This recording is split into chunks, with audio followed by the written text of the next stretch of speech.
ये कहानी आपको काफ़ी कुछ सिखाने वाली है। एक चील का अंडा किसी तरह एक जंगली मुर्गी के घोंसले में चला गया और बाकी अंडों के साथ मिल गया। समय आने पर अंडा फूटा। चील का बच्चा अंडे से निकलने के बाद यही सोचता हुआ बड़ा हुआ कि वह मुर्गी है। वह उन्हीं कामों को करता जिन्हें मुर्गी करती थी।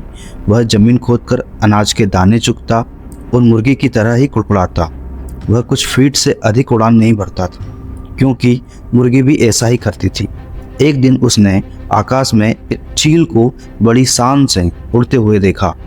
उसने मुर्गी से पूछा, उस सुंदर चिड़िया का नाम क्या है? मुर्गी ने जवाब दिया, वह चील है। वह एक शानदार चिड़िया है, लेकिन तुम उसकी तरह उड़ान नहीं भर सकते, क्योंकि तुम तो मुर्गी हो। चील के बच्चे ने बिना सोचे विचारे मुर्गी की बात को मान लिया। वह मुर्गी की जिंदगी जीता हुआ ही मर गया। सोचने की क्षमता न होने के कारण वह अपनी विरासत को खो बैठा। उसका कितना बड़ा नुकसान हुआ। वह जीतने के लिए पैदा हुआ था, पर वह दिमागी रूप से हार के लिए तैयार हो रहा था। अधिकतर लोगों के लिए यही बात सच है। जैसा कि ओलिवर वेंडल हॉल्म्स ने कहा था, हमारे जिंदगी का सबसे दुर्भाग्यपूर्ण पहलू यह है, ज़्यादातर लोग मन में कुछ करने की इच्छा लिए ही कब्र में चले जाते हैं।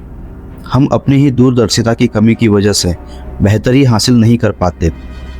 अगर हम चील की तरह आकाश की बुलंदियों को छूना चाहते हैं, तो हमको चील के तौर तरीकों को सीखना होगा। अगर हम खुद को कामयाब लोगों के साथ जोड़ेंगे, तो हम भी कामयाब हो जाएंगे। अगर हम चिंतकों के साथ जुड़ेंगे, तो हम भी चिंतक बन जाएंगे। यदि हम देने वालों के साथ रहेंगे, तो देने वाले बन जाएंगे।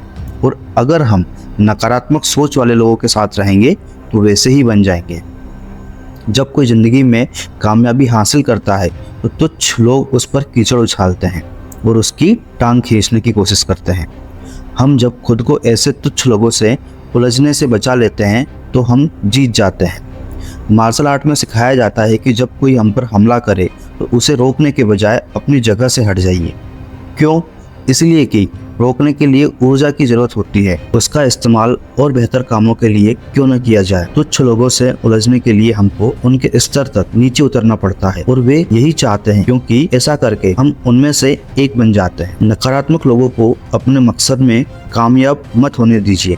खुद को नीचे मत गिराइए। याद रखिए कि किसी आदमी का चरित्र केवल इस बात से नहीं आंका जा सकता कि वह कैसी सोहबत में रहता है, बल्कि इस बात से भी आंका जाता है कि वह किन लोगों की संगत नापसंद करता है। तो दोस्तों, ये कहानी थी नकारात्मक सोच वाले लोगों के बारे में।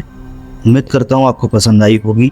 अगर आपको ये कहानी या वीडियो अच्छी लगी हो, तो हमें कमेंट करके ज़रूर बताएं। तो फिर मिलते हैं एक नई वीडियो के साथ में, एक नई जानकारी के साथ। धन्यवाद दोस्तों।